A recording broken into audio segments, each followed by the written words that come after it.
Welcome to this episode of the Million Dollar Mastermind. I'm Larry Weidel, and before we get started, if you want to know exactly how to win again and again, go to weidelonwinning.com/webinar now to watch something I've put together for you. Now let's get going into this episode of Million Dollar Mastermind.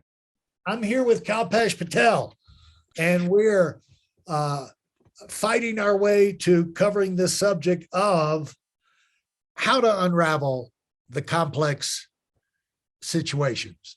And, that's one thing that, when you're teaching, people, you get to that point to where they're saying, okay, I get it. Now, how am I going to go about that? And to give them some clues and get them to where they have a sense that this is something they can do. How do you go about getting that in their mind? Yeah. So I think that this is actually something that I'm realizing I was doing it so subconsciously, I really wasn't giving myself credit for it. And also because of that, I wasn't being very overt in expressing this to my students, but the sheer determination and the sheer joy of solving the problem, I think is a big piece.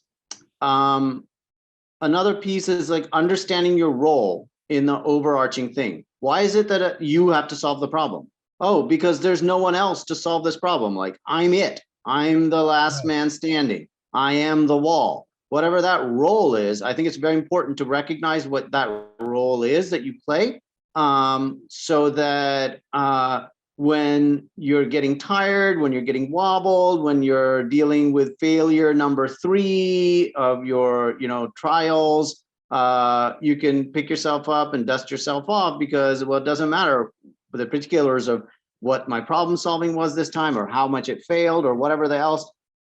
This is my role, and it's still my role. No one else has come here and said, I'm going to spot you. So I got to keep on trucking here. So I think that's a big piece. That's the mindset. And the thing is, every winning leader has got to have that attitude. There's no different than like the pregnant mom, 3/4 of the way through the pregnancy cannot say, okay, that does it. I'm not going any further. No, you're in now. You got to hang, you got to find it inside yourself to hang through, because there comes the point that you just can't back out of. But the people that get really clever about finding ways to shirk responsibility when a lot of people are counting on them are the people that never amount to anything, and they never get that chance again. Like the farmer, he plants the crop, it's in there all year. He's fertilizing and, pulling the weeds out and everything. When it comes harvest time, it doesn't matter. You got to get the hay out of the field and the rain is coming. It doesn't matter if he's got a cold, if, his daughter has got a piano recital, the rain's coming, he's tired, he's staying out in the field all night so that hay gets in the barn. It's that type of attitude. Right. Go ahead. So I was going to say, I that's where the role thing, I feel like the recognizing the role kind of helps people get to the point where they can see whether that's there or whether it's missing. Because, the situation you just described, as you said, my family came from India originally, and especially on my mother's side, an actual farming community. So even though I didn't spend a lot of time there, when I was there, and it was absolutely a farming community. Right. And so one of the things that you learn in a farming community, like the sense that people have when they live off the land, is what we would call in English husbandry. Right. Right. Yep. It's not just that you own the land. It's not just that you reap from the land. It's not the land is just there to be worked and then kind of like profited off of. You're responsible for this thing. Right. Yeah. Right. Yeah. It's dependent on you. It can be fruitful, but it needs you to fulfill your role of husbandry in order to be fruitful. And I know, I mean, I'll compliment you. I know that the guy who hired you, he was already an administrator type guy because he was the guy who hired you. And so as you got bigger, more and more clients and this, that, and the other, I'm sure he was diverted in his daily calendar of things to do, but you were still there, hands on. And for 20 years, you became the wall in that clinic. And that, I just think, Kalpesh, you should take some joy or some satisfaction because of knowing that because you've left that and now you got your own clinic. But the thing is that you were that wall where people came in, and if they couldn't get results from any other place, they shuttled them over to Kalpesh. Yep. And you got, because you had that husbandry type thing. I'm responsible. You somehow took ownership of this whole clinic and whole project and program. You operated your mentality of what you saw your role was not a guy working by the hour working on this thing, but you obviously could have had the cavalier attitude. Don't give me these tough ones. I just want Right. right. Who needs this hassle? Right. Let me just, Right. out of 10, let me have, 5 easy ones, a couple of tough ones. Right. Yeah. Rather than one right after another that comes in Right. the door as a nightmare you never heard of, and nobody's ever had this before. Yeah. But I do think the results that came from that clinic of people, and the good reputation that rippled out, Yes. because you saw yourself in that role, had everything to do with the growth of that clinic and it becoming a magnet over time. But so I wanted to give you credit for that, but you also learned that in London, I think, going through experiences with your family, and your father had a restaurant or something like that. Let them know about that a little bit. Sure. Yeah. So my family, my parents both went to London when they were 18 to go to college, and they actually met there.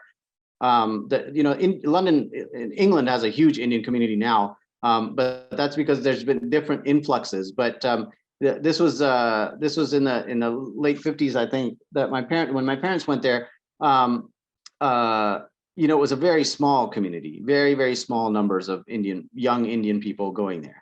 And what ended up happening with my dad is that he just kind of saw how much of a struggle it was to get somewhere professionally in those days for the vast majority of his fellow Indian students. And they would all work part-time while they were in college. They were making money, and they would all live very, very frugally. So he convinced them all to set money aside. They pooled their money and they started to do some sort of import-export business thing, where they would bring in materials from India, and that business kept growing to the point where Dad eventually just went ahead and moved to London and kept growing this import business. And he was also the kind of guy that kind of kept his eyes open and looked at where the needs were, and he realized that there was a contingent of very wealthy Indian people coming to London to do business who were all vegetarian, because that's just how we were raised. And so they didn't have anywhere to eat that they could count on getting getting vegetarian food. There weren't Indian restaurants then in London.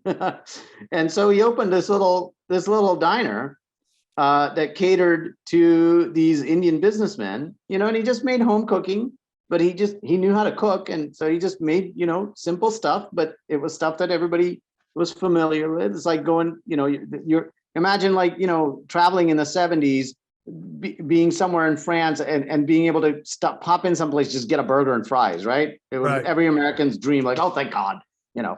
Right. I can have a no-brainer meal, feel like home for a minute, Every day I'll be eating things I can't pronounce, that sort of thing. So, and then that turned into, he realized, oh, well, these people are eating with me, they'd probably like to stay with me. And you saw a hotel for sale, a small little hotel down the road, bought the hotel. Now we had a little restaurant and a hotel. These guys are like, well, we eat with you every day, twice a day anyway. We're just staying in your place. So now he's got these, fairly wealthy businessmen that are traveling from India all the time, staying with him. He just kept building it. My mom then decided to open a little grocery store. There were more and more events happening. And so next thing you know, they were doing catering. Dad realized there was a lot of Indian people that were traveling that would prefer to do business with an Indian travel agent so that they could discuss the minutiae of their travel plans with somebody that's knowledgeable with India. And so he opened a little travel agency, and every time he opened another business, it was in collaboration with somebody else who was an expert. Yeah. Right. Dad was good at finding locations, and he was good at making connections with people. Yeah. And he could get capital because he already had things going. He already had going concerns that were successful. So when he went to people for capital, he just had to point at the already successful businesses, and they're like, oh, sure, yeah, I'll invest with you as an individual. I don't know about this particular concern, but you as an individual have already shown success in multiple concerns. So you're probably going to pick well, and you're probably going to throw your shoulder behind it, and all of those things. We can count on that, right? So I just grew up in this small business environment, day in and day out. My mom would just have me there in the grocery store. I had a job from the minute I could walk, right? There were little old ladies that would come in the store. My mom would, if I was sitting around doing something, she'll get up, go hold the lady's hand and ask her what she wants, and walk her around the store and show her where things are on the shelves. And right? How did you get evolved from that to where you're running his restaurant over there? Oh, well, I mean, that was all very long story, but during high school, I did work in the restaurant routinely. Like, I'd come home from school, and that was my first thing. I'd come home from school, do a little prep work in the kitchen, then do homework, have a meal, then work the evening shift, waiting tables, talking to customers. And so, of course, all this time I'm watching how business gets done, right? I'm listening to my parents talk to suppliers. I'm listening to my dad, ask questions of customers, and, get people to talk about themselves and tell stories and all of this stuff. Like, I'm watching how all of this stuff gets done. Dad's taking money from people, and it's a big bill, right? And people are forking over a lot of cash. Dad's making jokes. He's making them feel happy while they're handing over money. He's taking a moment, right, to go like, let's not let them get stressed out in this final moment of their being in the restaurant when they're finally forking over a big wad of dough. Let's make them continue to feel happy, make them laugh a little bit, right? Like, and I was like, I'm so all this stuff. And then many years later, it wasn't my plan to run the restaurant, but my mother took ill. She was diagnosed with kidney failure. And she was so committed to the business. She had so much writing on the business, and she was also so committed to the people that worked for her, who were all family men. And the idea of the business dipping in any way and not negatively affecting her staff was just horrific to her. And I was in one of those funny situations where things that I thought were going concerns didn't pan out. And I said, Mom, look, I'm kind of empty-handed right now. Let me just step in and run this for you, because you can't do this right now. And she said, no, I don't want you involved in this business, And I said, so I had to promise her. I said, look, Mom, I promise you I won't stay involved in it more than 5 years. That's all I'll do. I'll do 5 years. I promise. In 5 years, I will convert it so that it runs itself, so you don't have to do it so hands-on, right? She was very mom and pop. You want to do it right, do it yourself. If she came across an error, she wouldn't go lambast somebody. She would just do it herself. Yeah. Right. So I was like, okay, I'm going to help it. I'm going to help you convert it from that model to something where people have are delegated more responsibility. And when that's done in 5 years, I will wash my hands of this, but it'll be a stable entity that you don't have to put as much effort into. And that's what I did. And see, the thing is that the reason it worked was, I'd like to point out, I don't know if you've thought about it, you were, in essence, grew up in a business clinic. Oh, absolutely. Absolutely. Yes, very much so. Where Yes. you saw all the different aspects all at once, Yeah. not just learning this and then learning that, but saw how they all evolved together. And of Yeah. course, in over time, all kind of different situations come expansion, business is booming, business is flat, and it's Yes. Yes. easy Yes. easy to get the supplies, then you can't find food, Yeah. and so you learn how to treat people, you learn all that stuff. But then when the situation came, it was easy for you to take in.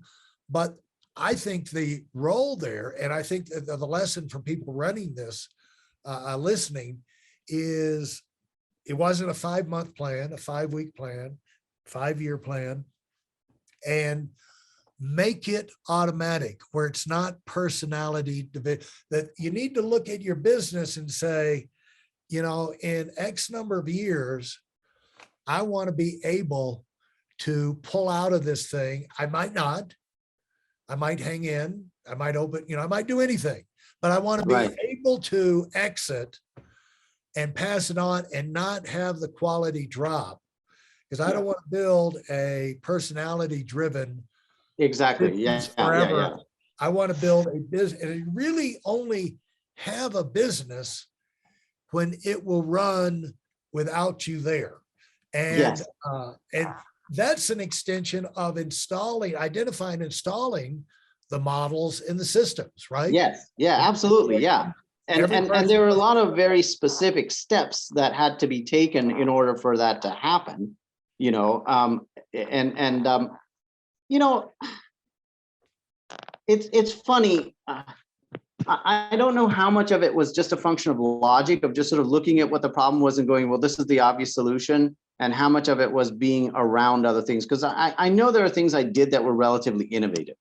Um, one of the things that I did was during the off season, I made people cross train each other's jobs just a little bit, Yeah. right? Not so that they could necessarily gain a particular skill, but that number one goal in my mind, and I didn't say this to them, is to have them walk in each other's shoes for a minute. Right. Because one of the things I wanted to do away with was the way that they would fuss at each other when things got hairy, when things were really busy and then mistakes got made. They would start fussing at each other, right? And they'd get grumpy with each other. And I wanted to eliminate that. Because in the restaurant business, especially if you're successful, it's going to get really busy a lot. Mistakes are going to happen often. You can't have this be part of the culture that people snipe at each other. Like I wanted to get rid of that. So I thought, if they walk in each other's shoes for a minute, they'll know that, oh, when that other guy is not paying attention to them, it's because he's paying attention to some other thing that's actually important. And now that they've been on the other side of that counter and fussed, they're like, oh, I know what he's looking at. The guy's looking like this. I actually know what the object is he's looking at right now. Right. And And so as you did that, we've talked about that, it just seemed like instinctively you figured out what to do, but you're following a path of logic. What is the obvious thing? And that is really an extension of this thing, how you unravel complex situations, things, because if you're successful, you're going to be faced with things you've never been faced before, pretty much the rest of your life. Right. If you do something well, then it grows. And now what are we going to do? And so the deal is, let's just talk about staring. I just want to wrap it up with this. It's like, as you go through life, you go along and then things happen, bumps in the road. And I'm going to say how I remember us talking about it. And you said, like, when the bump in the road happens, it's like instantly a number of options occurs to you, but there'll only be one optimal, one best option. Yeah. And that's kind of a way of thinking that you can use in all areas of your life. There's lots of things you can do, but if you think it through, this is the reason not to rush into a burning building. This is a reason not to run up on stage and slap Chris Rock. It's like, something happened, the guy, I think he insulted my life. Actually, it was a very mild joke. But anyway, the fire went off in his head. Will's head is like, one option, go up on stage and slap him and humiliate myself in front of the world. And there were other options, but he didn't give himself time to realize this is not the optimal choice. Mm-hmm. Wait, maybe wait till the show's over and then go slap him, if you still want to slap him, but there's always an optimal, always choices, but there's always an optimal choice. And that's why that resonated with me, because I think, going through the process of writing the book at the time. And I was talking about the fact that when you're solving problems or you're dealing with issues, you can always take a step forward, and you can always take a step forward that shifts the odds of success in your favor, Mm-hmm. where, you still Yes. might be behind the 8 ball, you still might be this, but if you evaluate your options for your next step, there will be a step that will help you improve your odds. Yes. And there's usually only one of those. Yeah. And so talk about how you figured that out and how you look at so you might restate that in your own words. Yeah. I mean, I think one of the things is that I have the habit of visualizing something before I do it. Yeah. And I had realized that that often would get looked down upon by certain people. Really? As it's not passionate enough. It's not, it's like you don't trust yourself. You should just flow into things, et cetera, et cetera. And I mean, I understood it at the time, because from a young person's perspective, particularly, it seems hesitant. And by definition, it seems without courage. No, that's an idiot who told you that and would sell you. Well, a young person, let's just say it's a young person, right? As a young person, and the people that are telling young people that need to be, removed from authority positions, because Sure. if the thing is, the smart thing to do is, Right. I mean, they don't just say, I want to build a 100-story building, get the contractors, dig a hole, no, anything, if you're going to build a bird house, I guess, sure, just go do it. Be passionate. But if you're going to margin for error. Yeah. If you're going to build, birds will put up with anything, but wide margin there. Yeah. But the thing is, if you're going to do anything substantial, it requires thought.